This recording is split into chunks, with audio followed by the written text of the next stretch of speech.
यमुनदीरा वनसारी जय यमुनदीरा वनसारी जय राधा மாதாஜி ஒரே நிமிஷம் மாதாஜி. हरे மாதாஜி कृष्णा ஒரே நிமிஷம் ஒரே நிமிஷம் மாதாஜி. ஹரே கிருஷ்ணா. லலிதா மாதாஜி என்ன ஹோஸ்ட் பண்ணுங்க மாதாஜி. ஸ்ரீதேவி எஸ்ன்னு இருக்கு, அதை ஹோஸ்ட் பண்ணுங்க மாதாஜி. ஹரே கிருஷ்ணா.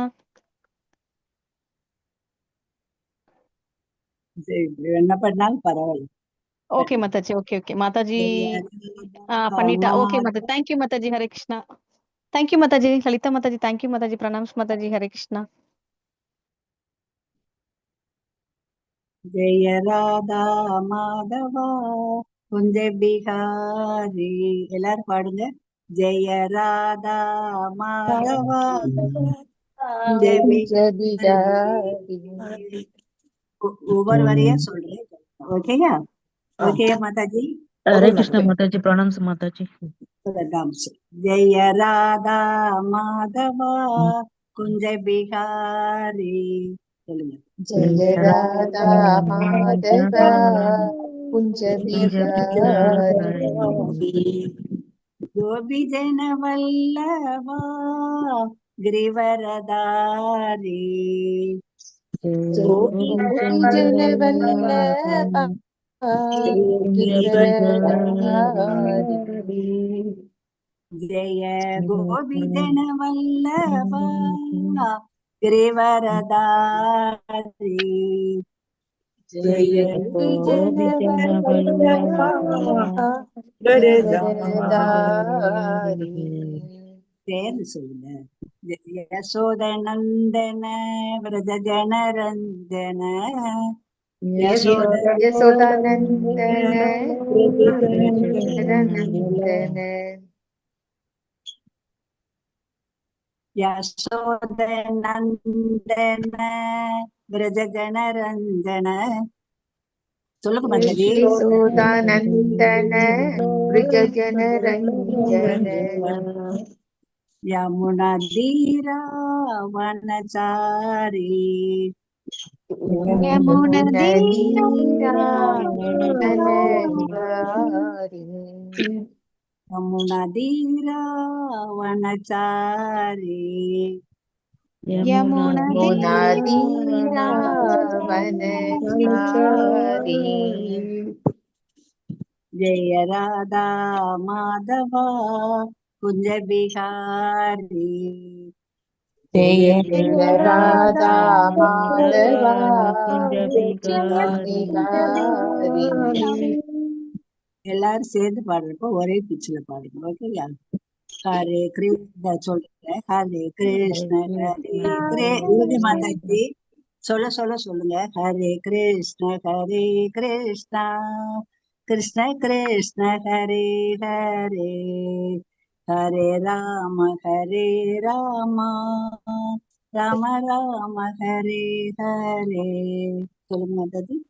हरे कृष्ण हरे कृष्ण कृष्ण कृष्ण हरे हरे हरे राम हरे राम राम राम हरे हरे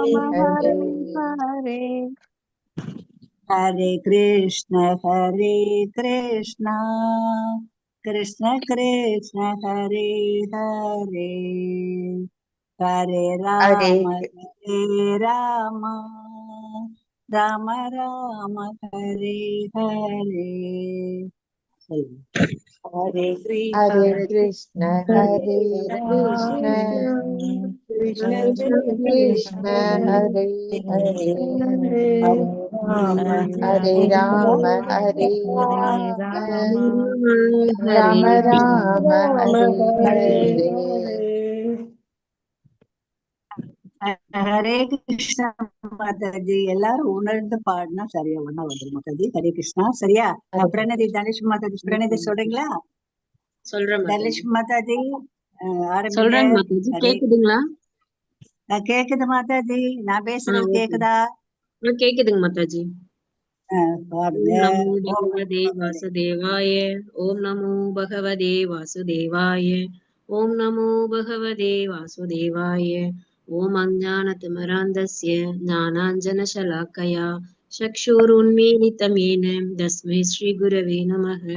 श्रीचैतन्यमनोभीष्टं स्थापितं येन भूतले स्वयं रूपकदामयं तथादिस्वपदान्तिकं वन्देऽहं श्रीगुरुश्रीयुधपदकमलं श्रीगुरुन् वैष्णवांश्च श्रीरूपं शङ्करजातं सहगण रघुनाथान्वितं तं सजीवं सात्वैदं सावधूतं परिजनसकीतं कृष्णचैतन्यदेवं श्रीराधाकृष्णपादान् सहगण ललिता श्रीविशाखान्वितांश्च हे कृष्णा करुणा सिन्धु दीनबन्धु जगत्पदे गोपेषु गोपिका कान्ता राधाकान्ता नमस्तुते तप्त काञ्चन गौराङ्गी राधे वृन्दावनेश्वरी वृषभानुसुते देवी प्रणमामि हरिप्रिये वाञ्छाकल्पतरुभ्यश्च कृपा सिन्धुभ्य एव च पतितानां पावनेभ्यो वैष्णवेभ्यो नमो नमः।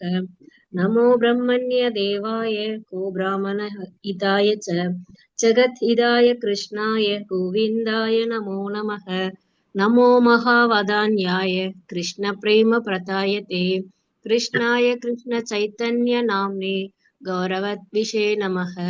गुरवे गौरवचन्द्राय राधिकायै तथालये कृष्णाय कृष्णभक्ताय तद्भक्ताय नमो नमः। नम ॐ विष्णुपादाय कृष्णप्रेष्ठाय भूतले श्रीमते भक्तिवेदान्त स्वामिनिधि नामिने नमस्ते सरस्वती देवे गौरवाणी प्रचारिणी निर्वेशशून्यवादी पाश्चात्य देशधारिणी पञ्चतत्त्वात्मकं कृष्णं भक्तरूपस्वरूपकं भक्तावतारं भक्ताख्यं नमामि भक्तशक्तिदम्। जय श्री कृष्ण चैतन्य प्रभु नित्यानंद श्री अद्वैत गदाधर श्रीवासादि गौर भक्त वृंदा हरे कृष्णा कृष्ण कृष्णा हरे हरे हरे राम राम राम हरे हरे हरे कृष्णा कृष्ण कृष्णा हरे हरे हरे राम राम राम हरे हरे। हरे कृष्णा माताजी। ஹரே கிருஷ்ணா மாதாஜி, நல்லபடியா ஆஃபர் பண்ணீங்க. ஹரி போல். ஹரே கிருஷ்ணா மாதாஜி. நம்ம நேற்று என்ன பார்த்தோம்? பக்தி தொண்டு பற்றி படித்தோம். 12 பதங்கள் படித்தோம். இன்று மீதி முடிச்சிடலாம். நம்ம குலாய் மேங்களூர் இஸ்கானை சார்ந்த ஸ்ரீ ஸ்ரீ ராதா கோவிந்தரை வணங்கி நம்ம இன்றைய அத்தியாயத்தை ஆரம்பிப்போம். நல்லபடியாக முடிப்பதற்கு பகவானுடைய கிருபையை வேண்டி பிரார்த்தனை செய்து ஆரம்பிப்போம். ஆக நேற்று பக்தி தொண்டுல என்ன பார்த்தோம்? பக்தி தொண்டுதான் தலை சிறந்தது அப்படின்னு சொல்றாரு பகவான். யாருடைய கேள்விக்கு பதில் சொல்றாரு அவரு? யாரு என்ன கேள்வி கேட்டாங்க? யாராவது சொல்ல முடியுமா? ஹரே கிருஷ்ணா மாதாஜி. நேற்று யாருமே கேள்வி கேட்கலையா? நீங்க கேட்கல, ஆனா பக்தி தொல்லை யாரு கேட்டாங்க முதலாவதாக? ஹரே கிருஷ்ணா மாதாஜி. அர்ஜுனரு என்ன கேட்டாரு? ஒருத்தர் என்ன கேட்டாரு? அர்ஜுனன். ஹரே கிருஷ்ணா. அர்ஜுனன் என்ன கேட்டார்? ஒருத்தர் சொல்லுங்க. ஹரே கிருஷ்ணா. எப்போதும் உமது பக்தி தொண்டில் முறையாக ஈடுபட்டவர்களா அல்லது தோன்றாத அருவ பிரம்மனை வழிபடுபவர்களா? Very good, very good. ஆக யார் பக்குவமானவங்க? அருவ பிரம்மனை வழிபடுறவங்களா, பக்தி தொண்டு செய்யறவங்களா அப்படின்னு கேட்டாரு அர்ஜுனன். அவருடைய கேள்விக்கு பகவான் என்ன சொன்னாரு? பக்தி தொண்டில் ஈடுபடுறவங்க தான் பக்குவமானவங்க அப்படின்னாரு இல்லையா? அருவ பிரம்மனை வழிபடுறவங்களுக்கு ரொம்ப கடினம்னு சொன்னாரு. ஏன் கடினம்னு சொன்னாரு? யாராவது சொல்ல முடியுமா? உருவம் இல்லாததுனால.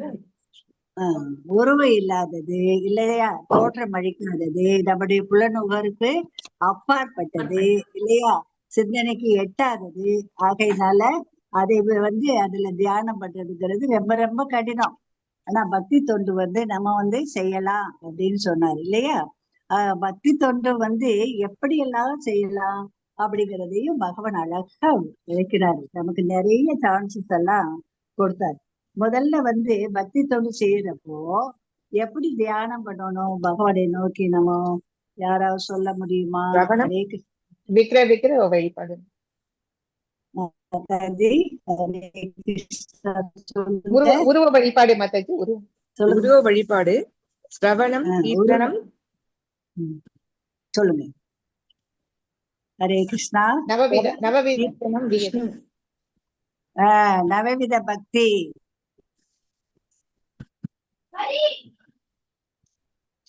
இல்லையா? சிரவணம், கீர்த்தனம், விஷ்ணு. ஸ்மரணம், அர்ச்சனம், வந்தனம், அர்ச்சனம், வந்தனம், பாதசேவனம், சக்கியம். ஸ்மரணம், அர்ச்சனம், வந்தனம். ஆக இந்த முறையில 9 விதமான முறைகள்ல பகவானுக்கு பக்தி தொண்டு செய்யணும் அப்படின்னு சொன்னார் இல்லையா? ஹரே கிருஷ்ணா. ஆக அந்த பக்தி தொண்டுதான் சுலபமானது, எளிமையானது, இயற்கையானது அப்படின்னு பகவான் சொன்னாரு. அருவ பிரம்மங்கிறது தோன்றாதது, அது வழிபடுறது ரொம்ப ரொம்ப கஷ்டம் அப்படின்னு சொன்னார் இல்லையா? இப்ப அடுத்தபடியாக நம்ம என்ன பார்க்க போறோம்னா, இந்த பக்தி தொண்டினுடைய படிகள் பற்றியும் நம்ம பார்த்தோம். அது கொஞ்சம் ஞாபகப்படுத்திக்கோங்க. என்னென்ன முறையில பக்தி தொண்டு பகவான் மேல செய்யலாம். நம்ம முதலாவதாக பகவான் என்ன சொன்னாரு? பகவான் சச்சித் ஆனந்த ரூபமுடையவர் இல்லையா? ஆகையினால மண்மனா பகவத் பக்தோ 9வது அத்தியாயத்தில் நம்ம படிச்சோம் இல்லையா? அதே மாதிரி இப்போ என்ன சொல்றாங்க, உன்னுடைய மனம் முழுவதையும் என்ன செய்ய என் மேல நிறுத்தி, உன்னுடைய அறிவையும் என் மேல் நிறுத்தி என்னை வழிபடுவாயாக. அவ்வாறு வழிபட்டால் எப்பொழுதும் என்னிலேயே வாழ்வாய் அப்படின்னு சொன்னாரு. ஆக முதலாவதாக பக்திக்கு அதுதான் அடிப்படை. நேர என்ன பற்றி நினைப்பா, மனச நிலை நிறுத்து, அதுதான் உயர்ந்த நிலைன்னு சொன்னாரு. அப்படி முடியலையா, அடுத்து படிப்படியா நீ எப்படி செய்யலாம்? உன் மனச பிரலாத என் மேல நிலைநிறுத்த முடியலைன்னு வச்சுக்கோ. அப்ப நீ என்ன செய்ய, ஒழுக்க நெறிகளை பின்பற்றுவாய். என்னெல்லாம் ஒழுக்க நெறிகள்? சாதன பக்தி செய்யி அப்படின்னாரு. ஒழுக்க நெறிகளை பற்றி நான் சொன்னேன் இல்லையா? எப்படியெல்லாம் நம்ம வீட்டுல பகவானை பக்தி தொண்டு செய்யலாம், எப்படி நமக்கு வாய்ப்புகள்லாம் இது நம்முடைய இஷ்டம் நமக்கு கொடுத்துருக்கு. ஆரத்தி முதல் நம்ம என்ன செய்யறோம்? ஆரத்தி பாக்குறோம், அடுத்து சாண்டிங் பண்றோம், பகவத்கீதை படிக்கிறோம், பாகவதம் படிக்கிறோம், சைத்தன்ய சர்தான். இப்படி பகவானுடைய பக்தி தொண்டில் என்றுமே எல்லா நேரமும் நம் மனசை ஈடுபடுத்துறோம் இல்லையா? ஆக இப்படி ஒரு பயிற்சி செய்வதன் மூலமாகவும் என்ன செய்யலாம்? பக்தி பண்ணலாம் அப்படின்னு சொன்னார். அடுத்து என்ன சொன்னாரு? ஒரு சாதன பக்தியின் மூலமாக சட்டதிட்டங்களை எல்லாம் பின்பற்றுவது உனக்கு கஷ்டம்னு வச்சுக்கோ. அப்ப நீ என்ன செய்யலாம் அப்படின்னா, நீ எனக்காக செயல்படு. நீ செய்யக்கூடிய எல்லா காரியங்களும் பகவானுக்காக நான் செய்யறேன் அப்படின்னு நினைச்சு செய்ய. நீ சாப்பிட்டாலும் சரி, உறங்கினாலும் சரி, கடைக்கு போனாலும் சரி, கடையில ஜாமான் வாங்கினாலும் சரி, சமைச்சாலும் சரி, பகவானே உனக்காக சமைக்கிறேன் அப்படின்னு எல்லா செயல்களையும் எனக்காக செய்ய, உன்னுடைய கடமையை எனக்காக செய்ய அப்படின்னா. அப்படி எனக்காக உன்னுடைய செயல்கள் எல்லாவற்றையும் தியாகம் செய்ய முடியலையா? அதனுடைய பலன்களை எல்லாம் எனக்கு தியாகம் செய்ய முடியலையா? அப்படி தியாகம் செஞ்சு ஆத்மாவினுடைய நிலை பெறலாம். அப்படியும் முடியலைன்னா நீ என்ன செய்ய? ஞானத்தை பயிர். ஞானம்ங்கிறது என்ன? பகவானுக்கும் ஆத்மாவுக்கும் இடையில் உள்ள தொடர்பு. ஆத்மா பகவானிடமிருந்து வந்த பின்ன பகுதி. ஆக ஆத்மா இங்க இந்த நம்முடைய உடம்புல எப்படி இருக்கு? பகவானுக்கு தொண்டு செய்யறதுக்காக வந்திருக்கு அப்படிங்கிறத உணர்ந்து பகவானுக்கு பக்தி தொண்டு செய்யணும். அப்படி நீ கொஞ்சம் கொஞ்சமா பக்திக்கு போகலாம். அது முடியலையா, நீ என்ன செய்யலாம்? யோகிகள் மாதிரி உன்னுடைய இதயத்தில் இருக்கக்கூடிய பரமாத்மாவை தியானிக்கலாம். பரமாத்மாவையும் தியானிக்க முடியலையா, நீ என்ன செய்யலாம்? உன்னுடைய செயல்களுடைய பலன்களை எல்லாம் தியாகம் பண்ணியது. அது ரொம்ப ரொம்ப ஈஸி. அதாவது ஈஸினா என்ன? நான் செய்யற எல்லா பலன்களுமே, செயல்களுடைய பலன்கள் அனைத்துமே பகவானை உமக்கு தான் அர்ப்பணிக்கின்றேன் அப்படின்னு நம்ம அர்ப்பணிச்சுட்டா அதுல வரக்கூடிய நன்மை தீமை எல்லாம் எந்த வழியிலையும் நம்மை பாதிக்காது. நம் மனம் எப்பொழுதும் அமைதியாக இருக்கும் அப்படின்னு சொன்னார் இல்லையா? ஆக இவ்வளவு ஸ்டெப்ஸ் நமக்கு பக்தி தொண்டுல சொல்லி கொடுத்திருக்காரு பகவான். ஆக ஏதாவது ஒண்ணு நம்ம பின்பற்றலாமா இல்லையா? என்ன நீங்க எல்லாம் என்ன பண்ணுவீங்க? பின்பற்றலாம். கட்டாயம் பின்பற்றணும், பக்தி தொண்டு செய்யணும். இதுக்கு இந்த வழிமுறைகள்லாம் எதற்காக நம்ம பின்பற்றணும்னு சொல்றாங்கன்னா, நம்முடைய புலன்களை தூய்மைப்படுத்த. நம்ம கிட்ட இத்தனை பிறவிகள்ல நம்ம சேர்த்த அழுக்காறுகள்லாம் நம்ம மனதுல இருக்கும், இதயத்துல. அதையெல்லாம் தூய்மைப்படுத்தணும்னா இவ்வளவு காரியங்களும் நம்ம செய்யணும். இதற்கு யாருடைய வழிகாட்டுதல் வேணும்? ஆன்மீக குருவினுடைய வழிகாட்டுதல் வேண்டும்.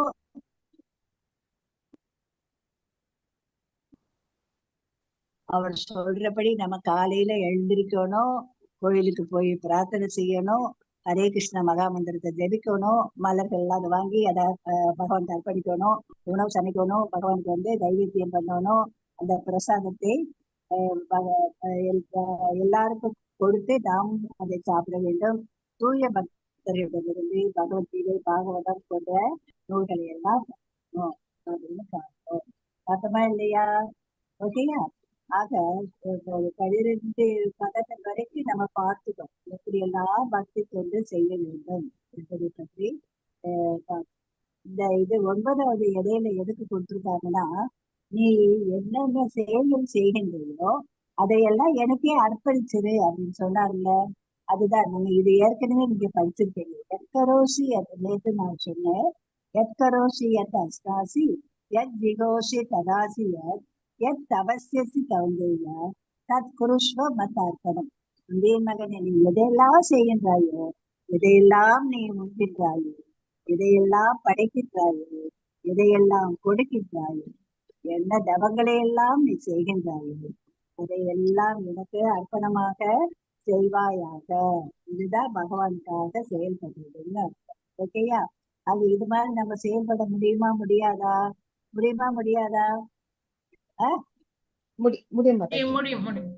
முடியும். ஓகே. ஆக எப்படியெல்லாம் பக்தி பண்ணலாம் என்பதை பற்றி நம்ம நேற்று அழகா படிச்சோம். இன்றைய பகுதியில நம்ம என்ன படிக்க போறோம்னா, அதாவது பக்தியில் முன்னேற வழிகள். உயர்நிலை நேரடியாக கிருஷ்ணன் மீது மனதை செலுத்துறது, அப்புறம் படிப்படியாக ஞானத்தை வளர்த்து எப்படி பக்தி தொண்டு செஞ்சு பகவான் அடைப்பான் அப்படிங்கிறத நம்ம பார்த்தோம். ஹரே கிருஷ்ண மாதாஜி. சாரி மாதாஜி, சவுண்ட்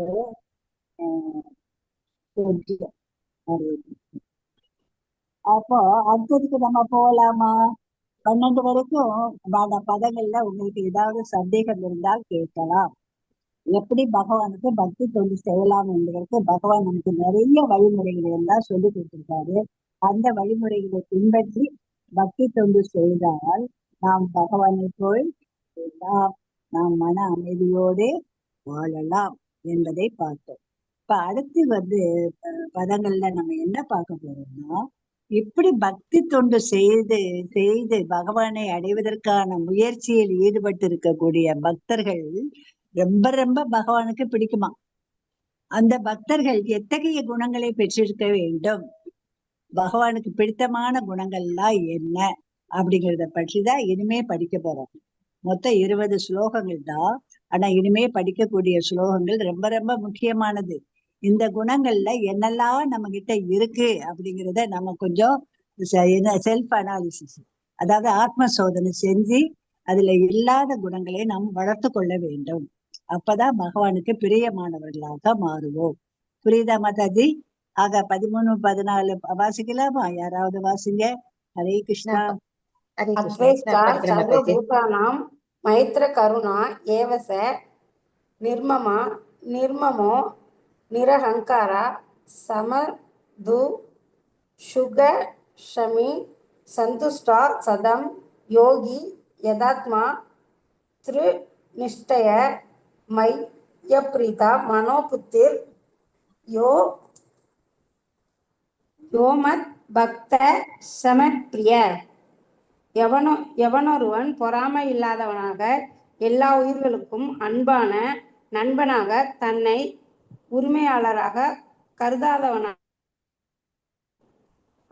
அகங்காரத்திலிருந்து விடுபட்டவனாக இன்ப துன்பங்களில் சமநிலையுடையவனாக சகிப்புத்தன்மையுடன் எப்போதும் திருப்தியுற்று சுய கட்டுப்பாடு உடையவனாக தனது மனதையும் பக்தியையும் எண்ணில் நிலைநிறுத்தி உறுதியுடன் பக்தி தொண்டில் ஈடுபட்டுள்ளானோ என்னுடைய அத்தகு பக்தன் எனக்கு மிகவும் பிரியமானவன். ஹரே கிருஷ்ணா மாதாஜி.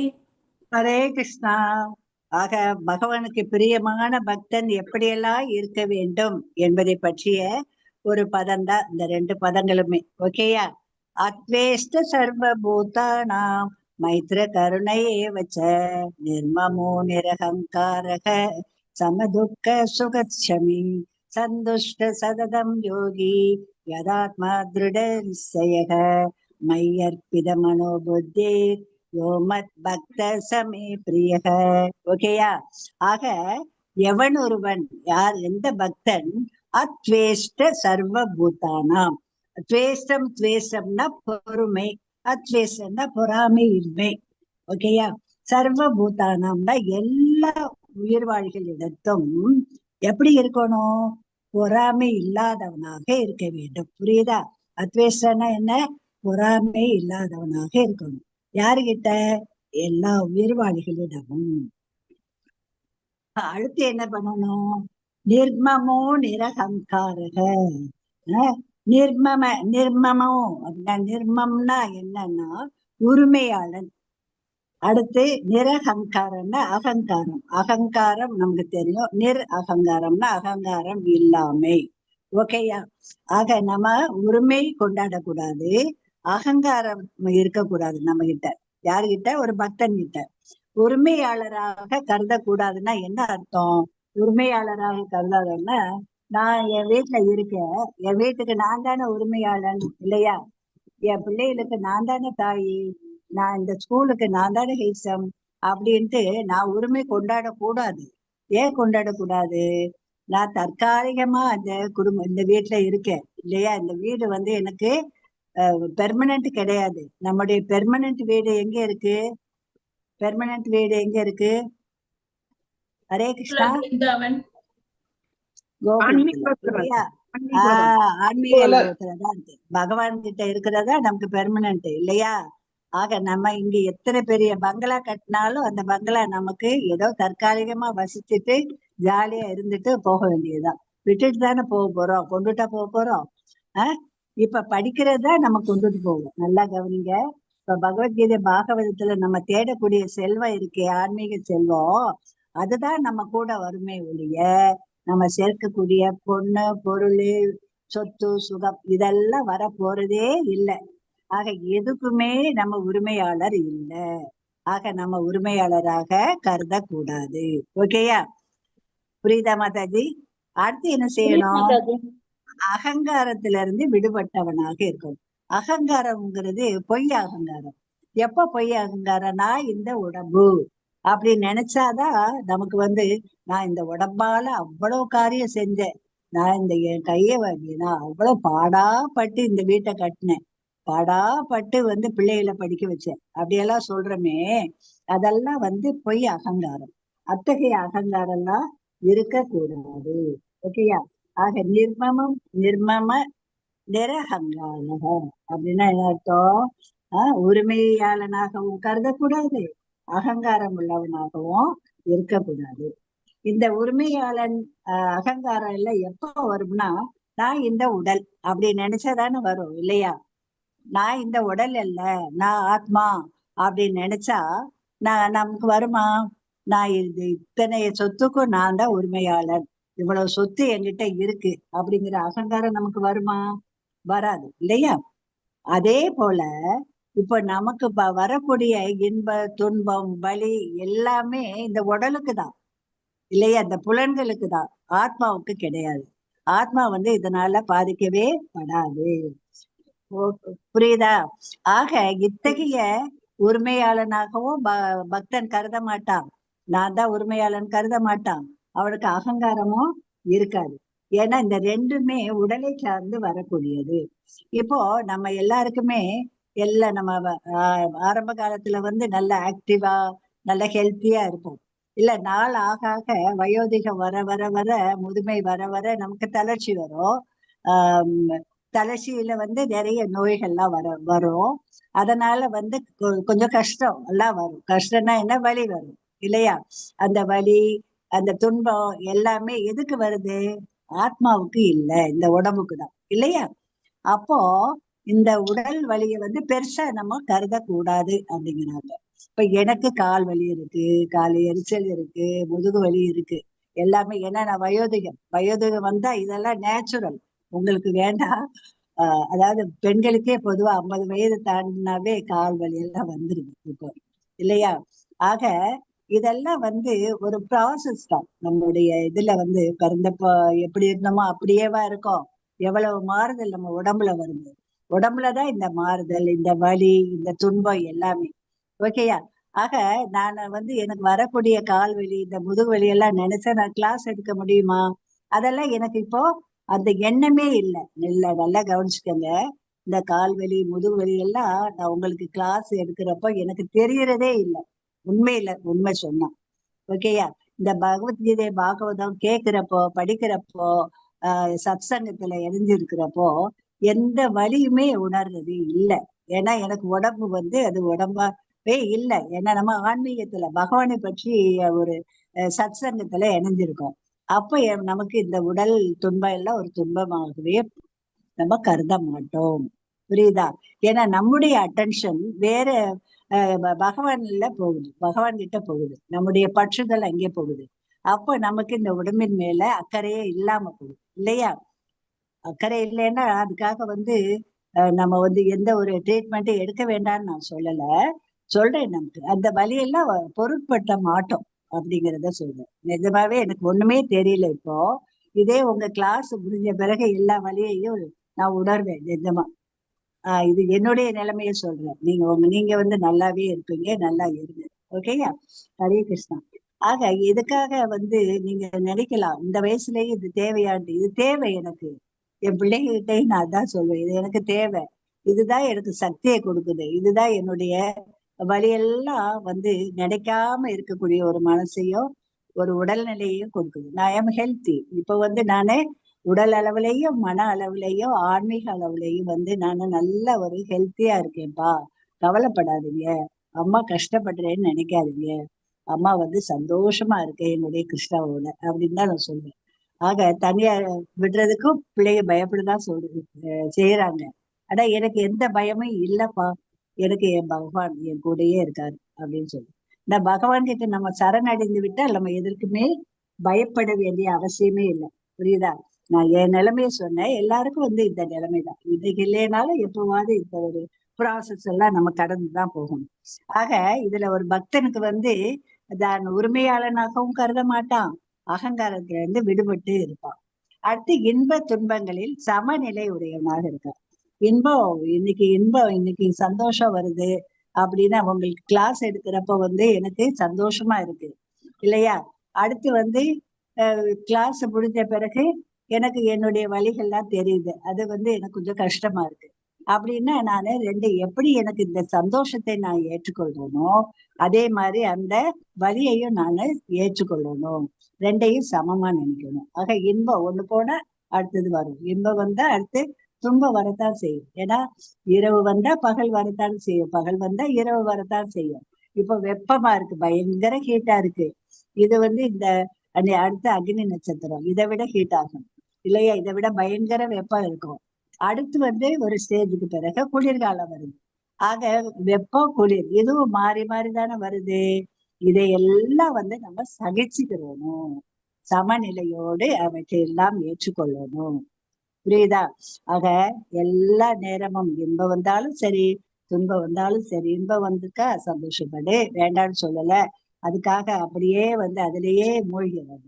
துன்பம் வருதா, ஐயோ இப்படி வந்துருச்சு, இவ்வளவு கஷ்டம், இந்த இதுல இவ்வளவு தோல்வியா அப்படின்னால அதையே நினைச்சிட்டு இருக்க வேண்டாம். அடுத்து அது எப்படி நம்ம சரி பண்றது, எப்படி நம்ம முன்னேறது அப்படிங்கிறத திங்க் பண்ணி பகவானுடைய கருணையை வேண்டி பிரார்த்தனை செஞ்சு, பகவானே உனக்காக நான் மறுபடியும் நான் இந்த காரியத்தை செய்ய போறேன், அதுல வரக்கூடிய லாப நஷ்டங்கள் எல்லாமே உனக்காக அர்ப்பணிக்கிற, நீ என்னை நல்லபடியாக வழி நடத்து அப்படின்ட்டு பகவான் கிட்ட நம்ம ஒப்படைச்சிடுறோம்னு வச்சுக்கோங்க. அப்ப எல்லாவற்றையும் நாம சமமாக ஏற்றுக்கொள்வோம். சகிப்புத்தன்மை தானாகவே வந்துடும். நம்ம கிட்ட என்ன இருக்கோ அதுல திருப்திய வாழ நம்ம படிக்கணும். ஓகேயா? திருப்தி இருக்கணும். திருப்தி எப்பவும் திருப்தி இல்லாம இருக்கக்கூடாது. என்ன அதாவது நம்ம குடிசையில வாழ்ந்தா கூட நிம்மதியா இருக்கிறவங்க எத்தனையோ பேரை பாக்குறோம் இல்லையா? பெரிய பங்களாவுல இருக்கிறவங்க எல்லாம் மன அமைதியோடு இருக்காங்கன்னு சொல்ல முடியாது. ஆக ஈசோபனிஷத்துல என்ன சொல்லியிருக்காங்கன்னா, உனக்குன்ட்டு பகவான் ஒரு கோட்டா வச்சிருப்பாரு. அதை மட்டும் எடுத்து நிம்மதியா நிறைய எல்லாமே பகவான் கொடுத்திருக்காரு. அத உனக்குரிய கோட்டாவை மட்டும் எடுத்து நீ அதை அதுல திருப்தியா வாழ்றதுக்கு தானே இதெல்லாம் கொடுத்திருக்காரு. போதும் அப்படின்ட்டு திருப்தியா இரு அப்படிங்கிறாரு. இல்ல எனக்கு இது காணாது, இன்னும் நிறைய வேணும் அப்படின்னு அடுத்தவங்க சொத்தை எல்லாம் அபகரிச்சு அடுத்தவங்க பொருள் எல்லாம் ஆஸ்தி எல்லாம் எடுத்துக்கிட்டு 10 தலைமுறைக்கு சேர்த்து வச்சா என்ன வரும்? மன அமைதி வருமா? அது வராது. திருப்தி இருக்கு. அப்ப ஆசை பேராசைய மாறினா திருப்தியே வராது. ஆக நமக்கு என்ன தேவையோ அதோடு நம்ம நிறைவாக வாழ கற்றுக்கொள்ள வேண்டும். அடுத்த சுய கட்டுப்பாடு ரொம்ப முக்கியம். சுய கட்டுப்பாடுன்னா நம்முடைய புலன்களை அடக்கணும், மனசை அடக்கணும். மனம் போனபடி போக வேண்டாம் அப்படின்னு படிச்சிருக்கோம் இல்லையா? புலன்களை தேவையற்ற விஷயங்கள்ல செலுத்தக்கூடாது. நம்ம தான் இங்க வந்துட்டோம், நல்ல ஆன்மீகத்துல முன்னேறணும்னு முயற்சி பண்றோம். ஆக பகவானை பற்றிய விஷயங்கள்ல தான் நம்முடைய மனசையும் புத்தியையும் நம்முடைய புலன்களையும் செலுத்தணும். அதுதான் சுய கட்டுப்பாடு. மனதையும் புத்தியையும் எண்ணில் நிலைநிறுத்தி உறுதியுடன் பக்தி தொண்டில் யார் ஒருவன் ஈடுபட்டுள்ளானோ அத்தகைய பக்தன் எனக்கு மிக மிக பிடித்தமானவன். ஓகேயா? ஆக பகவானுக்கு பிடித்தமானவர்களாக நாம் மாற வேண்டும் என்றால் நமக்கு கிட்ட என்னென்ன குணநலன்கள்லாம் இருக்கணும் அப்படிங்கிறத யாராவது ஒருத்தர் சொல்ல முடியுமா? வாசுக்கு சொல்லல. என்னென்ன இருக்கக்கூடாது அப்படிங்கிறத பார்ப்போம். சொல்லுங்க பார்ப்போம். அத்வேஷ்டான பொறாமை அற்றவனாக, சர்வபூதான மைத்ர கருணை, எல்லா உயிர்களுக்கும் அன்பான நண்பனாக, எல்லா உயிர்களுக்கும் அன்பான நண்பனாக இருக்கணும். 2வது பாயிண்ட். 3வது சம துக்க சுக, இன்ப துன்பத்தில் சமநிலைமை உடையவனாக இருக்க வேண்டும். ஓகேயா? 4வதாக உரிமையாளர் என்ற உணர்வு இல்லாமல் இருக்கணும். நான் இதற்கு உரிமையாளன் அப்படிங்கிற உணர்வு இருக்கக்கூடாது. அடுத்தபடியாக 5வதாக நிரகங்கார, அகங்காரத்திலிருந்து விடுபட்டவனாக இருக்க வேண்டும். ஷமினா சகிப்புத்தன்மையோடு இருக்கணும். அதாவது யாரு நமக்கு என்ன செய்தாரே ஒருத்தல் அவர் நான் நன்னயம் செய்துவிட அப்படின்னு வள்ளுவரே சொல்லியிருக்காரு இல்லையா? ஆக மற்றவங்க நமக்கு தீங்கு செஞ்சாலும் அவங்கள மன்னிச்சுக்கிறணும், அதை சகிச்சுக்கிறோம். நம்ம அப்படிப்பட்ட ஒரு குணநலன் ஒரு பக்தனுக்கு இருக்கணும்னு சொல்றாரு. அடுத்து சந்துஷ்டன்னா திருப்தியாக இருக்கணும். சததம் யோகி, எப்போதும் பக்தி தொழில ஈடுபடணும். எத ஆத்மா. ஹரே கிருஷ்ணா. அடுத்து என்ன செய்யணும்? எத ஆத்மான சுய கட்டுப்பாடு உடையவனாக இருக்கணும். திருட நிச்சயனா உறுதியாக இருக்கணும். மையற்பித மனோபுத்தினா மனதையும் புத்தியையும் பகவானுடைய பக்தி தொழில ஈடுபடுத்த வேண்டும். ஹரே கிருஷ்ணா. ஆகையினால எந்த சொந்த கர்மையினால் இந்த நபர் எனக்கு எதிரியாக செயல்படுகிறார், எனவே அவரை எதிர்ப்பதை விட துன்பப்படுவதே சிறந்தது. இதுதான் கர்ம பந்தத்திலிருந்து விடுபடும் வழி. ஆக ஒருத்தரால நமக்கு கஷ்டம், எதிரியாக ஒருத்தர் நமக்கு செயல்படுறாருன்னா நமக்கு எப்பவுமே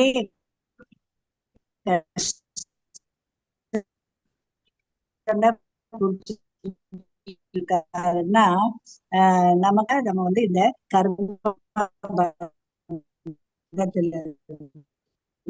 விடுபட முடியும் என்று சொல்லப்படும்.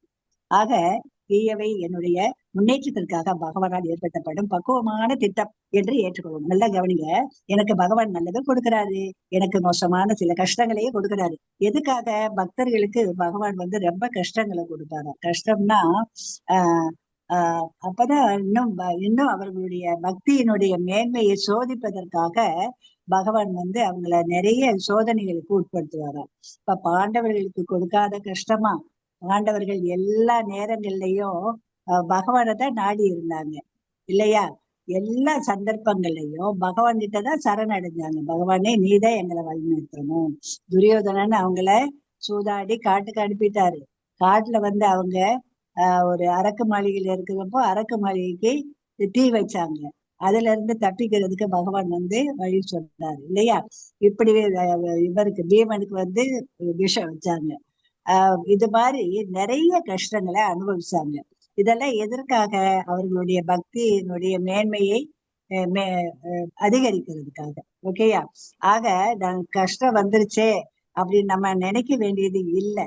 அதுவும் நம்முடைய முன்னேற்றத்திற்காக தான் பகவான் வந்து இந்த சோதனையை கொடுத்திருக்கின்றார் என்று நாம் எடுத்துக்கொள்ள வேண்டும். ஓகேயா? குந்தி தேவி கேட்பாங்க, கிருஷ்ணர் வந்து துவாரகைக்கு கிளம்புவாரு போர் முடிஞ்சு. அப்ப அம்மா கேட்பாங்க, கிருஷ்ணா நீ போற, இத்தனை நாள் எங்களை கூடவே இருந்து காப்பாத்துன, எங்க கஷ்டத்தை எல்லாம் வந்து நீ வந்து கூட இருந்ததுனால நாங்க சமாளிச்சிட்டோம். இப்ப எங்களை விட்டு போறீங்க கிருஷ்ணா, உன்னை எப்படி எப்பவும் நான் நினைச்சுக்கிட்டே இருக்கணும். அப்படின்னா உன்னை நினைத்து கொண்டே இருக்க வேண்டும் என்றால் எனக்கு எப்பவுமே எனக்கு துன்பத்தை கொடு, எனக்கு துன்பம் இருந்தா தான் நான் உன்னை நினைப்பேன் அப்படிங்கிறாங்க அம்மா குந்தி தேவி. அது மாதிரி அந்த கஷ்டம் வர்றப்போ அதிகமா பகவானை நினைப்போம். புரியுதா? ஆக அந்த பக்தியை பாக்குறதுக்காக தான் அந்த சோதனைகள்லாம் நடத்துறாருங்கிறத நம்ம இது பகவானுடைய திட்டம் அப்படிங்கிறத ஏற்றுக்கொள்ள வேண்டும். ஓகேயா? அடுத்தபடியாக 15வது வாசிப்பா. ஹரே கிருஷ்ணா. ஹரே கிருஷ்ணா. யஸ்மா நோத் விஜதே லோகோ லோகா நோத் விஜதே யக ஹர்ஷாமர்ஷ பயோத் வேகை முக்தோ யாக மே பிரியக. யாருக்கும் தொல்லை கொடுக்காமல், யாராலும் தொந்தரவு செய்யப்படாமல், இன்பம் துன்பம் பயம் மற்றும் ஏக்கத்தில் சமநிலையுடையவன் எவனொருவன் இருக்கின்றானோ அவன் எனக்கு மிகவும் பிரியமானவன். நன்றி மாதாஜி. ஹரே கிருஷ்ணா. ஹரே கிருஷ்ணா. இப்ப நீங்க எண்ணிக்கிட்டே வரணும். முதல்ல வந்து அந்த 12, 13, 14 வந்து எத்தனை குணங்கள் ஒரு பக்தனுக்கு இருக்கணும்னு நம்ம பார்த்தோங்கிறத ஞாபகத்துல வச்சுக்கோங்க. இப்ப 15வதுல என்ன சொல்றாருன்னா பகவான் நோத் விஜத்தே லோகோ லோகா நோத் விஜத்தே சயக அப்படின்னா என்ன அர்த்தம்னா, யஸ்மா நோத் விஜத்தே லோகோனா யாருக்கு நான் தொல்லை கொடுக்க கூடாது, யாராலும் தொந்தரவு செய்யப்படாமல் இருக்கணும். இப்போ யாருக்கு நான் தொல்லை கொடுக்கலன்னா யாரு வந்து எனக்கு தொந்தரவு செய்யறாங்க? யாரும் செய்ய மாட்டாங்க இல்லையா? பெரும்பாலும் செய்ய மாட்டாங்க. சில நேரம் வந்து நம்ம ஒண்ணுமே செய்யலைன்னா கூட, அவங்களுக்கு எந்த தொந்தரவும் செய்யலைன்னா கூட சில கஷ்டங்கள் தாமாகவே வரும் மற்றவர்களால் இல்லையா? மற்றவர்களால் வரலாம் இல்லையா? அது வந்து எதனால? அதி ஆத்மா அதிபூதம்னு சொல்லுவாங்க. நம்முடைய ஒரு ஆத்மா நம்ம செஞ்ச ஒரு பாவ விளைவுகள்னால வரலாம் அந்த கஷ்டம். மற்ற நம்ம எதுவுமே செய்யாம சில நேரங்கள் வந்து நமக்கு வந்து கஷ்டம் கொடுக்குறாங்க.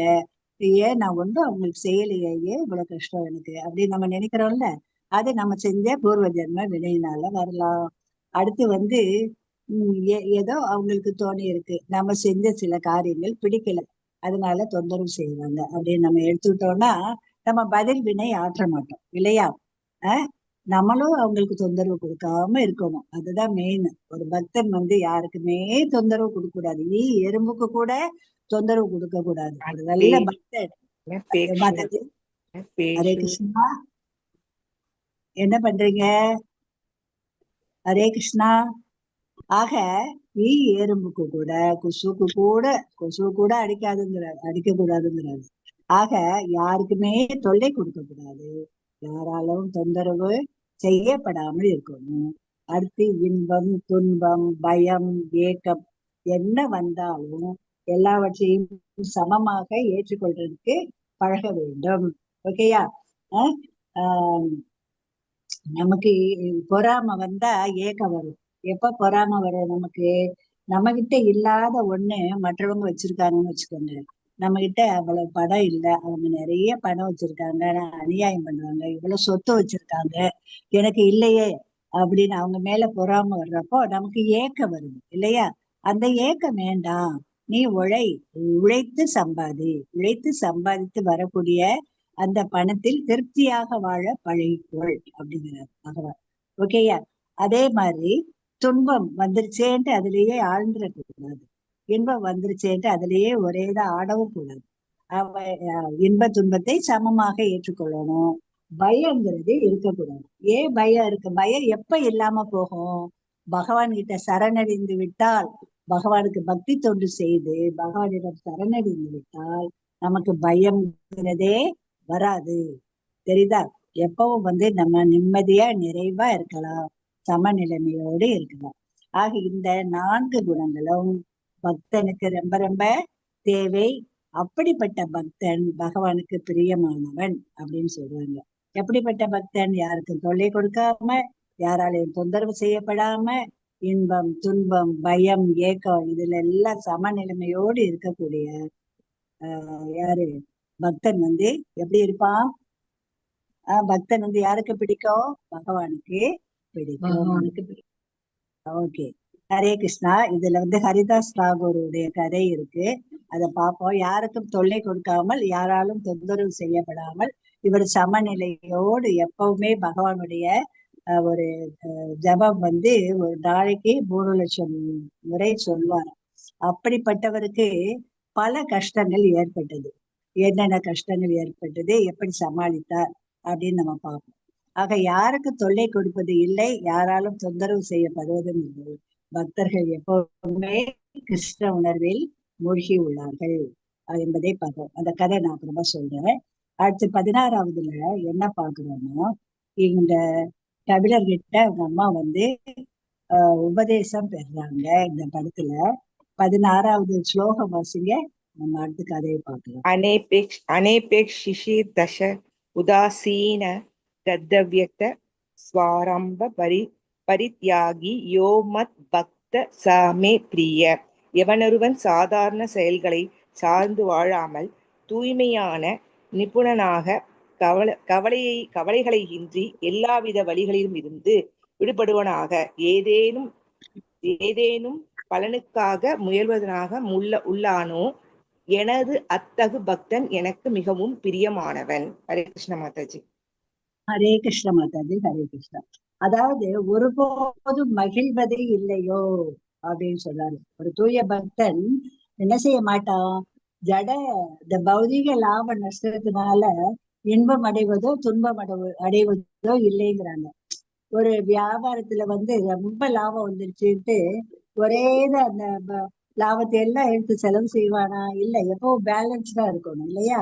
ஆக இவ்வளவு லாபம் வந்திருக்கு, இது எனக்கு வாழ்க்கைக்கு இவ்வளவு தேவை, மீதி தர்ம காரியங்களுக்கு பயன்படுத்தணும், கோயில்களுக்கு கொடுக்கலாம், கிருஷ்ண பக்திக்கு கொடுக்கலாம் இல்லையா? கிருஷ்ணர் ஆலயம் கட்டுறாங்க, அதுக்கு கொடுக்கலாம் அப்படின்ட்டு சமமா அதை எடுத்துக்கணும்.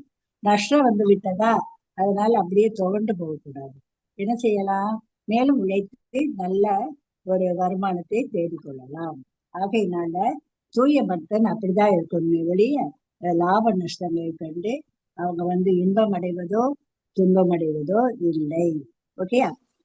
அடுத்து எனக்கு குழந்தையே இல்லையே அப்படின்னு எத்தனை பேரு ரொம்ப ஒரு மனவேதனையில் இருக்காங்க, ஏங்கிட்டு இருக்காங்க இல்லையா? அதே மாதிரி எனக்கு ஒரு நல்ல ஆன்மீக குரு கிடைக்கலையே, நானும் ஆன்மீகத்துல முன்னேறணும்னு தான் நினைக்கிறேன் அப்படிங்கிற ஒரு ஏக்கமே நமக்கு வேண்டியது இல்லை. ஏன்னா தானா நமக்கு கடவுளுடைய திட்டப்படிதான் எல்லாமே நடக்குது. நமக்கு குழந்தை கொடுக்கணும்னா கட்டாயமா கொடுப்பாரு. நம்ம அதுக்குரிய ப்ராசஸ் பண்ணணும், பக்தி பண்ணணும். ஓகேயா? அதே மாதிரி நமக்கு நல்ல ஒரு குரு வேணும்னா பகவானே அனுப்பி வைப்பாரு. நம்மெல்லாம் நினைச்சிருப்போமா? இந்த இஸ்கான்ல சேர்ந்து இந்த முறையில இப்ப 4-5 வருஷமா நாங்க படிச்சுட்டு இருக்கோம். இதற்கெல்லாம் உதவியாக இருந்தது அந்த கொரோனா பீரியட் தான். கொரோனா பீரியட்ல நான் கீழே விழுந்து கால் பிராக்சர், நடக்க முடியாத ஒரு நிலைமை. எனக்கு எப்பவுமே சத்சங்கத்துல ஈடுபாடு உண்டு. நிறைய கோயில்களுக்கு போறது, சத்சங்கமே நாங்களே வச்சு நடத்துவோம், போவோம் வருவோம். ஆனா பெட் ரீடரா இருக்கிறப்போ எப்படி 2 months நகராம ஒரே இடத்துல இருக்க முடியும், வீட்டை விட்டு போக முடியாம எப்படி இருக்கிறதுன்னு நான் ரொம்ப நினைத்து கொண்டு இருந்த பொழுது பகவானே என் மகள் மூலமாக இந்த ஒரு வாட்ஸ்அப்ல வந்த ஒரு மெசேஜ் எனக்கு கிடைச்சது. இது மாதிரி பெங்களூர் இஸ்கான்ல பகவத்கீதை வகுப்புகளை நடத்துறாங்க ஆன்லைன்ல அப்படிங்கிற ஒரு மெசேஜ் வந்து அப்ப நாங்க சேர்ந்தோம்.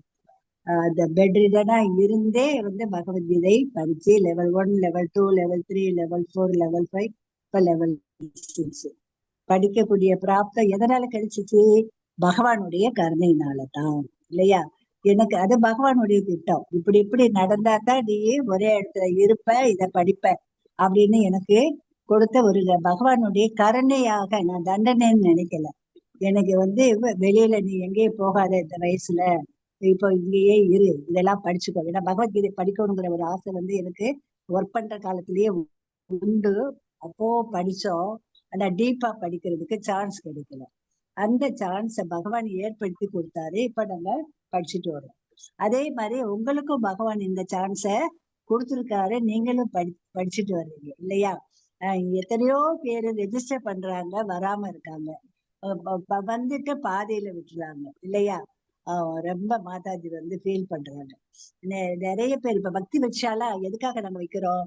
பக்தி விருட்சா மூலமாக இந்த பக்தர்கள் வந்தவங்க எல்லாரோடையும் தொடர்பு கொள்ளணும், அவங்களுக்கும் வந்து பகவானை பற்றிய ஒரு உணர்வை ஏற்படுத்த வேண்டும், எல்லாரும் நல்லா இருக்கணும் அப்படிங்கறதா இஸ்கானுடைய நோக்கம். உலகத்துல எல்லாரும் அமைதியா ஆனந்தமா சந்தோஷமா சண்டை சச்சரவு இல்லாம இருக்கணும். இந்த போரு அப்படி இப்படின்ட்டு அழிவுகள்லாம் நிறைய ஏற்படுது இல்ல, இதெல்லாம் வரக்கூடாது அப்படிங்கிறதுக்காக தான் நம்முடைய பிரபுபாதா அவர் இருக்கிற காலத்திலேயே 108 இஸ்கான் கோயில்களை கட்டினாரு. இப்போ நிறைய கட்டிட்டு இருக்காங்க இல்லையா? ஆக இது எல்லாம் வந்து பகவானை திருப்தி படுத்துவதற்காக நடைபெறக்கூடிய செயல்கள். ஆக நம்முடைய சாதாரண செயல்களை சார்ந்து வாழாமல் தூய்மையாக நிபுணனாக கவலைகள் இன்றி எல்லா வித வழிகளில் இருந்தும் விடுபட்டவனாக ஏதேனும் பலனுக்காக முயற்சி செய்யாதவனாக உள்ளானோ எனது அத்தகு பக்தன் எனக்கு மிகவும் பிரியமானவன். கவனிச்சுங்க, சாதாரணமா சாப்பிட்டா போதும், தூங்கினா போதும், சினிமா பார்த்தா போதும், சீரியல் பார்த்தா போதும். இந்தியெல்லாம் சீரியல் பார்ப்போம், சினிமா போவோம். இப்ப எதுவும் கிடையாது. இந்த காஃபி டீ எல்லாம் வந்து டீ இல்லாம என்னால இருக்க முடியாது. அப்போ இப்ப 3-4 வருஷமா டீ கம்ப்ளீட்டா கிடையாது. கார்லிக் ஆனியன் எதுவும் யூஸ் பண்ண மாட்டேன். எப்பவுமே நான்வெஜ் கிடையாது. இது மாதிரி சில கட்டுத்திட்டங்கள்ல நமக்கு ஆட்டோமேட்டிக்கா இந்த பக்திக்கு வர்றப்போ வந்துடும். இந்த சாதாரண செயல்கள்ல ஒண்ணும் தூசியாதான் இருக்கும் நமக்கு. எப்பவும் நம்ம இதெல்லாம் நம்ம மனசுல இருக்கக்கூடிய அழுக்காறுகளை எல்லாம் போக்கி தூய்மையாக வைத்துக் கொள்வதற்கு நமக்கு பயன்படுது இல்லையா? நான் பெரிய நிபுணனாக ஆகணுங்கிற ஒரு ஆசையெல்லாம் கிடையாது. பக்தி பண்ணிட்டே இருக்கணும். இந்த பக்தி பண்ணிட்டே பகவான் நினைவோட என் உயிர் போகணும்னு நான் நினைக்கிறேன்.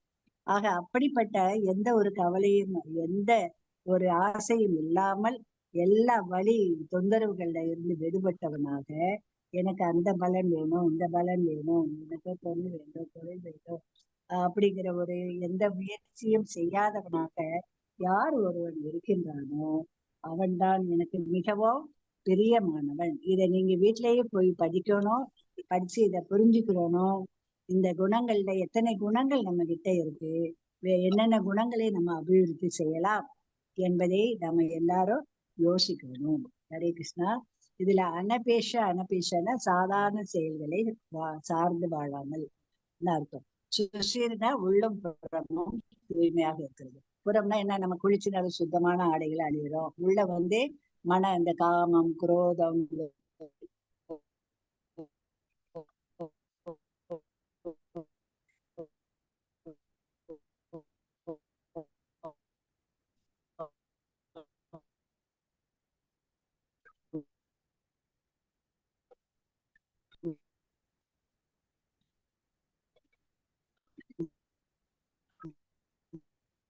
ஹரே கிருஷ்ணா மாதாஜி. கேக்குதுங்களா? எனக்கு கேக்கல. கேட்கல, எனக்கும் கேட்கல மாதாஜி. அதான் நானும் உங்களுக்கு கேட்கலான்னு. மோகம் மதம் ஆச்சரியம் அப்படின்னு சொல்றாங்க. போகும் இப்ப இப்பதான் கேக்குது. கேட்கல மாதாஜி. ஹரே கிருஷ்ணா. இப்பதான் கேக்குது ஹரே மாதாஜி. ஹரே கிருஷ்ணா மாதாஜி. அப்ப ரொம்ப நேரமா கேட்கலையா? ஹரே அந்த கிருஷ்ணா ஒரு 2 நிமிஷம் தான், 2 நிமிஷம் தான். அந்த உள்ளம் ஓகே உள்ளம் ஒரே புறமும் தூய்மையாக, அதுக்கப்புறம் கேட்கல மாதாஜி. உள்ளம் புறமும் ஓகேமா தூய்மையாக. ஓகே. உதாசீனம் அந்த உதாசீனம். கவலை எல்லாம் நமக்கு வேண்டவே வேண்டாம்.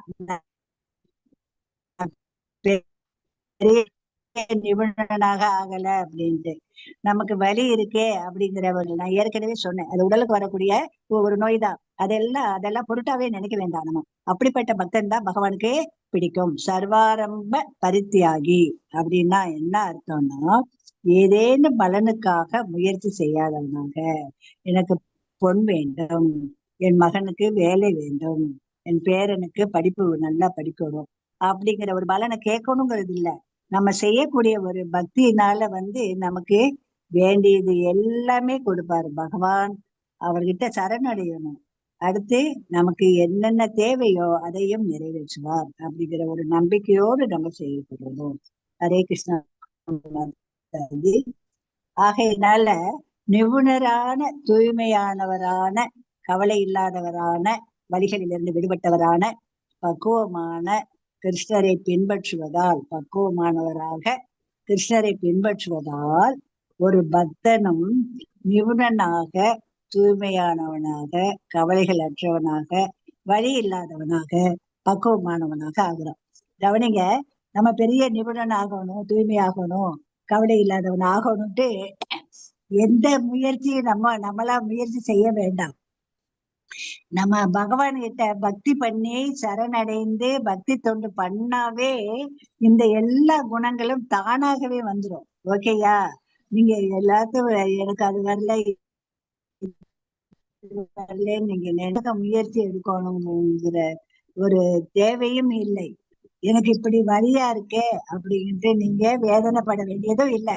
நீங்க பக்தி பண்ணா எல்லாமே தானாகவே அமையும்.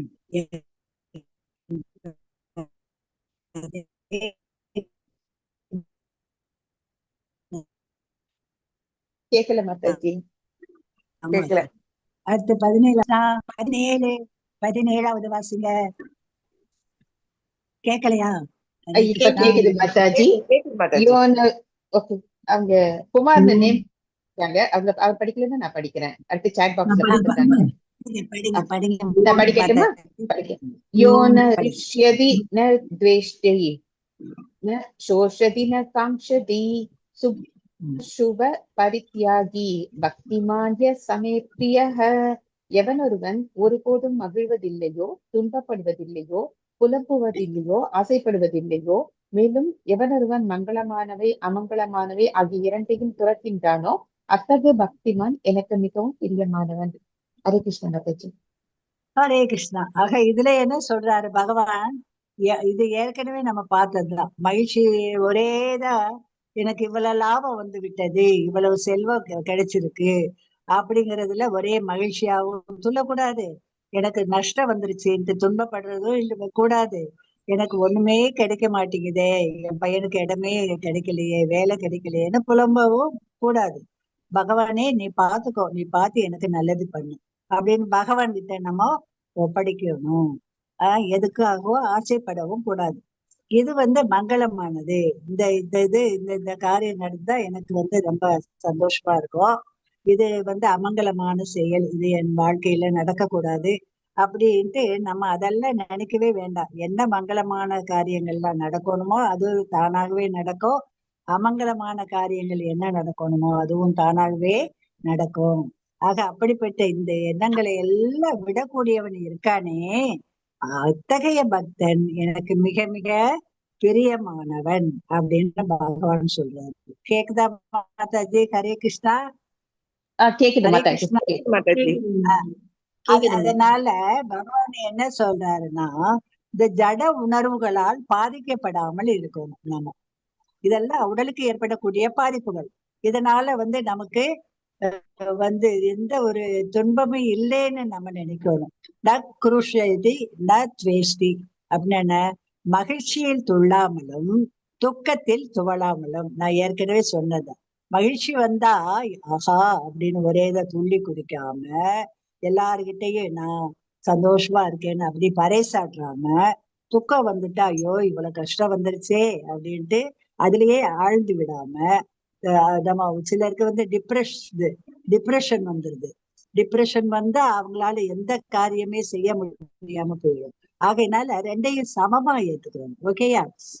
பகவான் இருக்காரு, இன்னைக்கு கஷ்டப்பட்டோம்னா நாளைக்கு நல்லா வந்துருவோம் அப்படிங்கிற ஒரு நம்பிக்கையோடு நம்ம செயல்படணும். ஓகேயா? ஆகையினால துக்கம் வந்துட்டா துவன்ற கூடாது. அதுதான் மெயின் சொல்றாங்க பகவான். நான் சோஷதி நான் காங்ஷதி அப்படின்னா என்ன அர்த்தம்?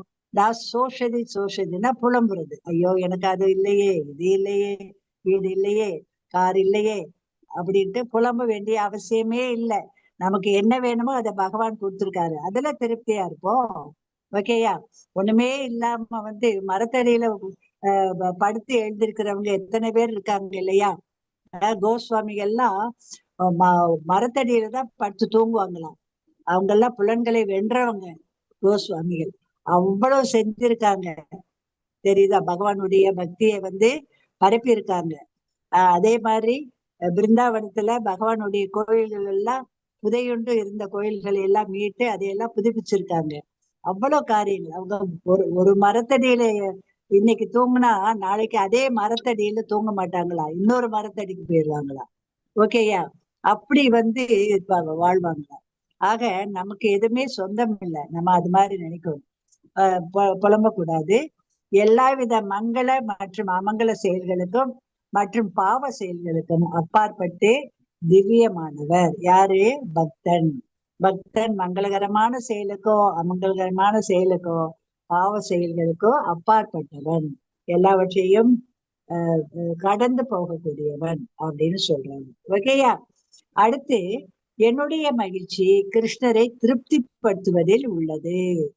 ஆக பக்தனுடைய என்ன இருக்கு? எனக்கு இவ்வளவு கஷ்டம் வந்துருச்சே, எனக்கு அது கிடைக்கலையே, இது கிடைக்கலையே, திருப்தியா வாழ முடியலையே அப்படிங்கிற கவலையெல்லாம் இல்லை. அவனுடைய ஒரே நோக்கம் என்ன? நான் செய்யக்கூடிய காரியங்கள் அனைத்தும் பகவானுக்கு திருப்தியை கொடுக்குமா, நான் செய்யக்கூடிய இந்த உணவு வந்து பகவானை திருப்தி படுத்துமா. நம்ம தான் சாப்பிட போறோம், ஆனா பார்த்து பார்த்து செய்வோம். பிரசாதமா செய்யறப்போ இப்ப நம்ம வீடுகள்ல பொங்கல் வைக்கிறோம், கோயில்ல போய் அதை எவ்வளவு கவனத்தோட அக்கறையோடு செய்யறோம் இல்லையா? ஆக சாதாரணமா செய்யக்கூடிய இந்த பொங்கலுக்கும் கோயில்கள்ல வைக்கக்கூடிய பொங்கலுக்கு எவ்வளவு தெரியுது. பகவானுக்காக நம்ம உணவு சமைக்கிறப்போ ரொம்ப அக்கறையோடு கவனமாக செய்வோம். அது அவ்வளவு டேஸ்டா இருக்கும். இப்ப கூட என்ன சொல்லுவாங்கன்னா, என் வீட்டுக்கு என்னுடைய வீட்டுக்கு வந்தா என் பிள்ளைகளுக்கு வந்து ஆனியன் கார்லிக்ஸ் எல்லாம் சேர்க்காம தான் எல்லா பதார்த்தங்களும் செய்வேன். தேங்காய் எல்லாம் நிறைய போட்டு செஞ்சு. அப்ப சொல்லுவாங்க, இவ்வளவு டேஸ்டா இருக்கேம்மா, வெங்காயம் எல்லாமே போடாமவே நல்லா இருக்கே அப்படின்னு சொல்லுவாங்க. ஏன்னா நம்ம பகவானுக்கு வந்து பிடித்தமானது அது. வெங்காயம் வெள்ளைப்பூடி சேர்க்க கூடாது, அது நமக்காக தான் சொல்றாரு இல்லையா? அப்போ அந்த உணவு அவ்வளவு டேஸ்டா இருக்கு. இப்போ ஆக பகவானை திருப்திப்படுத்துவதில் தான் நம்முடைய மகிழ்ச்சி இருக்கணும். பகவானுக்கு சேவை செய்வதில் தான் நமக்கு ஆசை இருக்கணும். கிருஷ்ண உணர்வு தான் நமக்கு எப்பவுமே இருக்க வேண்டும். பௌதிக உலகின் ஒரே மங்களகரமான விஷயம் என்ன? பகவானுக்கு பக்தி தொண்டு செய்வது. பக்தனுடைய அணுகுமுறை பகவானை திருப்திப்படுத்துவதாக இருக்க வேண்டும். அடுத்து 18, 19 வாசிங்கப்பா. ஹரே கிருஷ்ணா. हरे हरे कृष्ण कृष्ण माताजी। शमशत्रौ समित्रसे तदा मान पावनयोः शीतोषण सुख दुःखकेषु समसङ्करिवर्तितः तुल्यनिन्दा तदुतिर्मौनी सन्तुष्टो येन केनचित् अनिकेतसिधिरमि பக்திமான் மே பிரியோ நரக. எவனொருவன் நண்பர்களையும் எதிரிகளையும் சமமாக பாவித்து மான அவமானம், இன்ப துன்பம், வெப்பம், குளிர், புகழ்ச்சி, இகழ்ச்சி ஆகியவற்றில் நடுநிலை வகித்து களங்கம் தரும் தொடர்பிலிருந்து எப்போதும் விடுபட்டு மௌனமாக எதனை கொண்டு திருப்தியுற்று தங்கும் இடத்திற்காக கவலைப்படாமல் அறிவில் நிலை பெற்று பக்தி தொண்டில் ஈடுபட்டுள்ளானோ அத்தகு மனிதன் எனக்கு மிகவும் பிரியமானவன். ஹரே கிருஷ்ணா மாதாஜி. ஹரே கிருஷ்ண மாதாஜி, தேங்க்யூ. சத்ரௌச்ச மித்ரேச்ச ததா மான அவமானயோ. என்ன அர்த்தம்? சமமாக நிக்கணும். யார சமமாக இருக்கணும்? சத்ரவுனா நம்மளுடைய சத்ருக்கள் யாரு? எதிரிகள். ஓகேயா? மித்ரேனா யாரு? நண்பன் இல்லையா? ஆக நம்ம என்ன மாதாஜி என்ன சொல்றீங்க? ஹரே கிருஷ்ணா.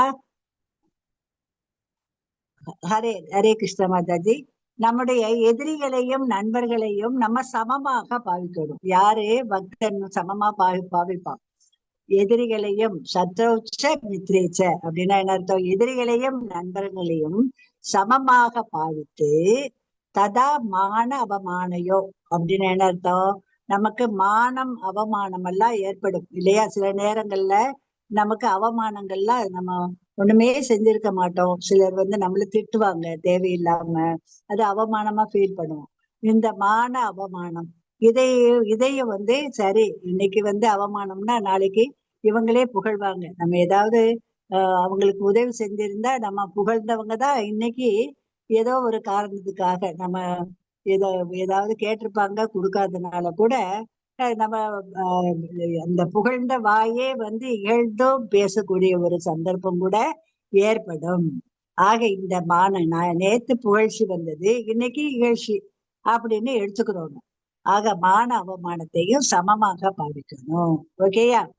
அடுத்து இன்ப துன்பத்தையும் சமமாக நினைக்கணும். இன்னைக்கு இன்பம்னா நாளைக்கு துன்பம், இன்னைக்கு துன்பம்னா நாளைக்கு இன்பம். எப்படி குளிர் வெப்பம் மாறி மாறி வருதோ அதே போன்றதான் இந்த இன்ப துன்பமும். அதே மாதிரிதான் புகழ்ச்சி இகழ்ச்சி. இன்னைக்கு புகழ்றவங்க நாளைக்கு இகழ்ந்து கூட பேசலாம். ஏதாவது நம்மளால் அவங்களுக்கு காரியம் நடைபெறவில்லை என்றால் அப்படின்னு நம்ம நினைச்சுக்கிறோம். ஆகையினால எல்லா சந்தர்ப்பங்களையும் எல்லா சூழ்நிலைகளிலையும் நம்ம என்ன செய்யணும்? இவைகளை எல்லாம் பெருசா எடுத்துக்கிற கூடாது. இதுக்கெல்லாம் அப்பாற்பட்டவர்களாக இருக்கும். எதற்கெல்லாம்? புகழ்ச்சி இகழ்ச்சி, இன்ப துன்பம் இல்லையா, மானம் அவமானம், இதற்கெல்லாம் அப்பாற்பட்டவர்களாக எப்பவுமே நடுநிலைமையில் இருக்க வேண்டும். சமமாக இருக்கணும். களங்கம் தரும் தொடர்புகளிலிருந்து எப்போதும் விடுபட்டு மௌனமாக இருக்கணும். களங்கம் தரும் தொடர்புகள்னா என்ன? நம்ம எப்பவும் அதாவது என்ன சொல்றாங்கன்னா, அந்த பௌதீகவாதிகள் பார்த்தோம்னா, நம்மளே நீங்க வேலை பார்க்கிறவங்களுக்கு தெரியும். பல்வேறு விதமான மனிதர்களோடு நம்ம பழக வேண்டிய ஒரு சூழ்நிலை ஏற்படும். அந்த நேரங்கள்ல என்ன ஏதாவது நின்று ஸ்கூல்ல கூட பேசிட்டு இருப்பாங்க. என்ன பேசுறாங்கன்னு பார்த்தா, இந்த புடவையை பற்றி, நகையை பற்றி, அடுத்தவங்களை பற்றி இப்படிதான் பேசுவாங்க இல்லையா? இப்படி புறம் பேசக்கூடியவங்க, அது குற்றம் காணக்கூடியவங்க, எல்லாரையும் குறை சொல்றதுதான் தங்களுடைய பழக்கமாக வச்சிருப்பாங்க சிலர். அப்படிப்பட்ட விஷயங்கள்ல களங்கம் தரக்கூடிய விஷயங்கள், அப்படிப்பட்டவர்களுடைய தொடர்புல இருந்து நம்ம என்ன செஞ்சிடணும்? நம்மளை விடுவித்து கொள்ள வேண்டும். நல்லா கவனிச்சுக்கோங்க. இந்த யாரு பௌதிகவாதிகள்ல நல்லவங்களே இருப்பாங்க. பெரும்பாலும் இது மாதிரி பௌதிக விஷயங்கள்ல தேவையில்லாத விஷயங்கள்ல தான் ஈடுபட்டிருப்பாங்க. அவர்களுடைய தொடர்புகள்ல இருந்து நம்மளை விடுவித்து கொண்டு மௌனமாக நம்ம அந்த இடத்தை விட்டு வெளியேறிடணும். ஓகேயா? எப்படிப்பட்டவர்களோடு தொடர்பு கொள்ளணும்? பக்தர்களோடு தொடர்பு கொள்ளணும். பக்தர்களோடு தொடர்பு கொண்டால் நம்ம என்ன செய்யலாம்?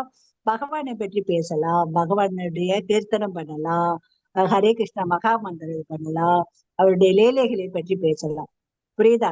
அடுத்து எதனை கொண்டும் திருப்தியுற்று, என்ன நம்ம கிட்ட இருக்கோ, நமக்கு என்ன வருமானமோ அந்த வருமானத்தை வைத்து அந்த உறைவிடத்தில் வாழ்ந்து அந்த பிள்ளைகளோடு வாழ்ந்து நம்ம திருப்தியாக இருக்கணும் அப்படின்னு சொல்றாங்க. என்ன எனக்கு பகவான் இதை கொடுத்திருக்காரு, நான் இதில் திருப்தியாக இருக்கின்றேன்.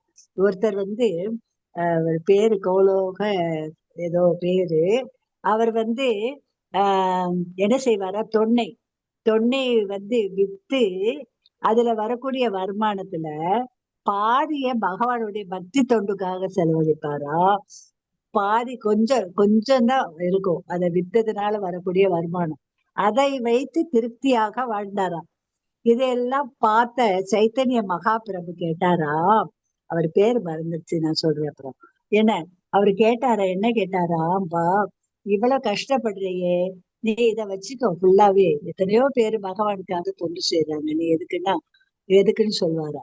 அப்ப இல்ல பகவானுக்கு பக்தி பண்ணி அதை அதுல அந்த ஒரு மீதியில நான் சாப்பிட்டாதான் நான் திருப்தியா இருக்க முடியும் அப்படின்னு சொன்னாராம். ஆக அப்படி இருக்கிறதை வைத்து திருப்தியாக வாழ வேண்டும்.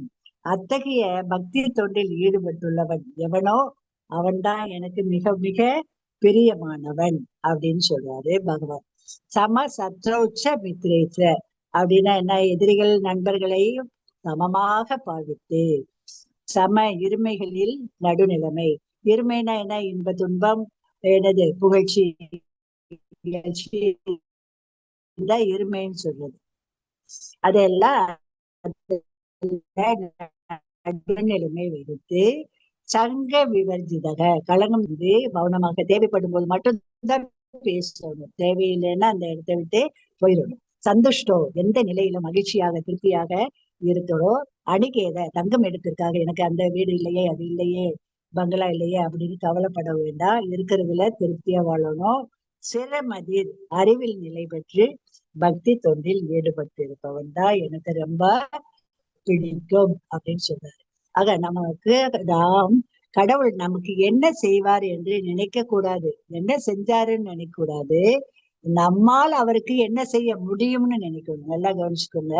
பகவானுக்காக நான் எப்படி பக்தி தொண்டு செய்யலாம், இன்னைக்கு எப்படிப்பட்ட பூ வாங்கலாம், எப்படி பாலை தொடுத்து எப்படி போடலாம், என்ன பிரசாதம் பண்ணலாம், என்ன எப்படி கோயிலுக்கு போய் அங்க தொண்டு பண்ணலாம், இப்படிதான் சிந்திக்க வேண்டுமே ஒழிய பகவான் எனக்கு என்ன பண்ணியிருக்காரு அப்படின்னு நம்ம நினைக்க வேண்டிய அவசியமே இல்லை.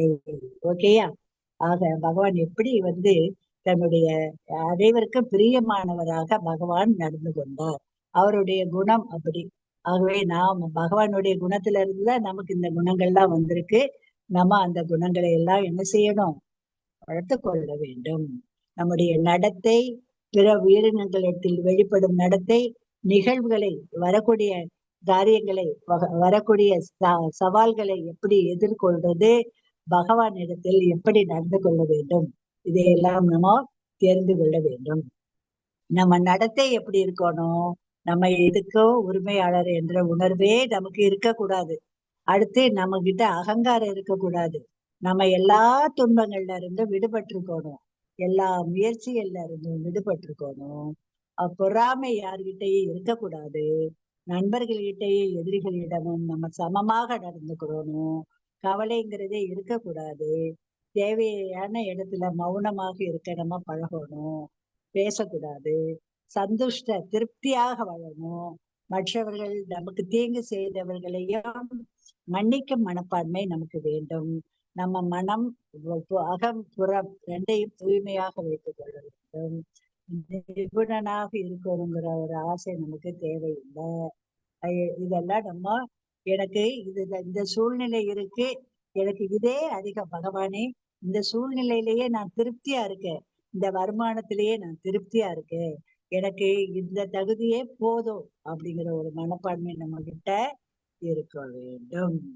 கடைசியாக என்ன பார்ப்போம்? ஹரே கிருஷ்ணா மாதாஜி, வாசிங்க. ஹரே கிருஷ்ணா. பிரிய பாசுதே சக்தர்தானா மத்பராம பக்தாஸ் தேவ தீவமே பிரிய.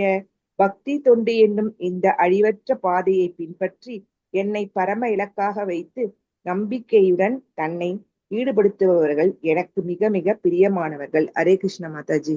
ஹரே கிருஷ்ணா மாதாஜி, தேங்க்யூ மாதாஜி. ஹரே கிருஷ்ணா. என்ன சொல்றாருன்னா, இந்த அழிவற்ற பாதை எது? பக்தி தொண்டுதான்.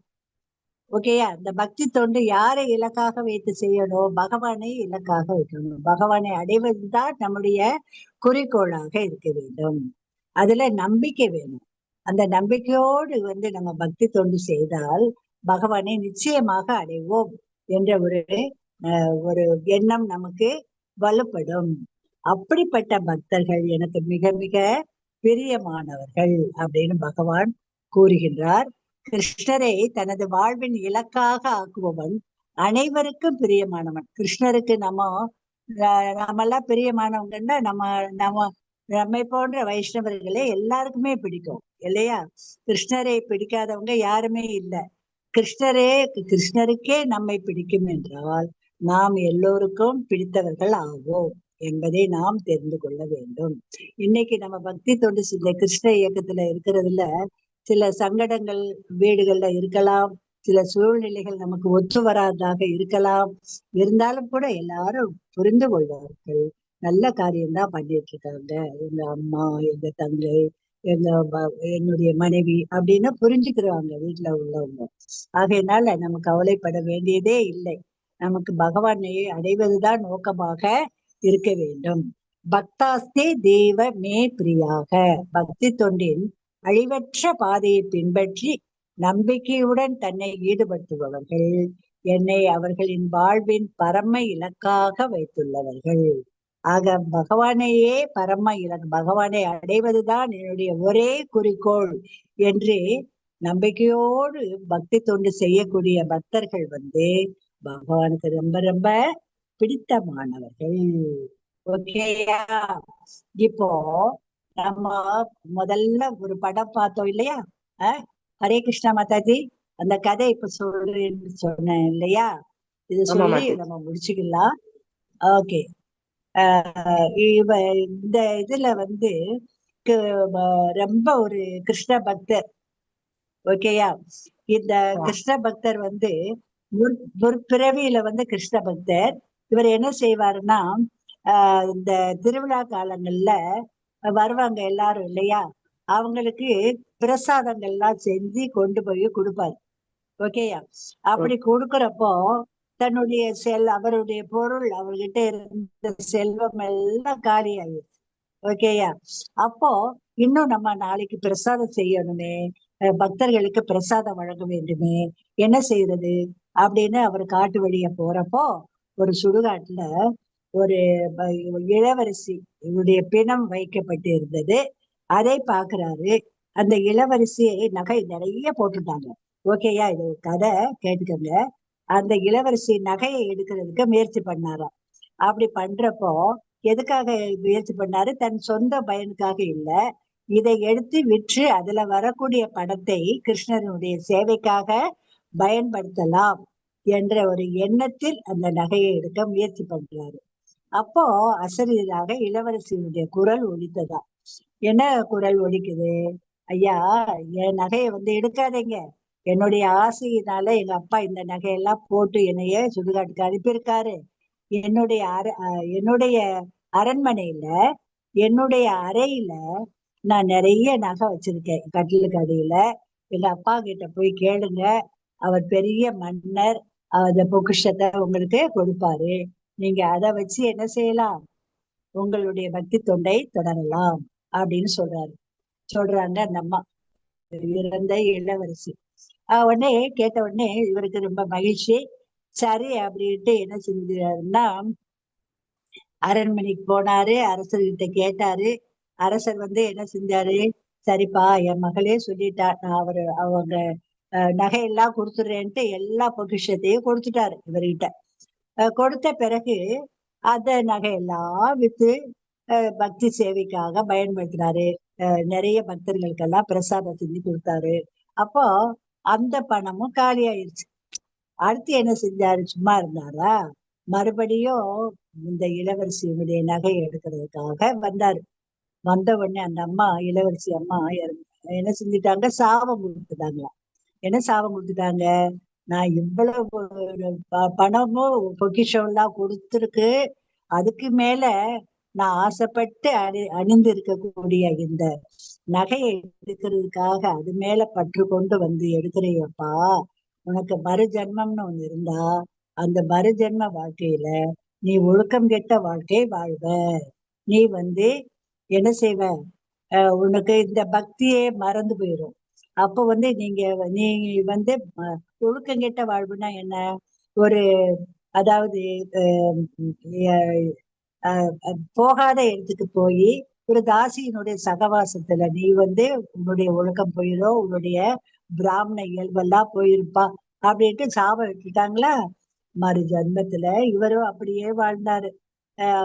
இங்கே போய் அலைஞ்சி அவர் கடைசியில ஒரு வீட்டுல வந்து அவ்வளவு துக்ககரமான ஒரு நிகழ்ச்சி எல்லாம் நடக்குது. அப்பா எல்லாம் இறந்துட்டாரு.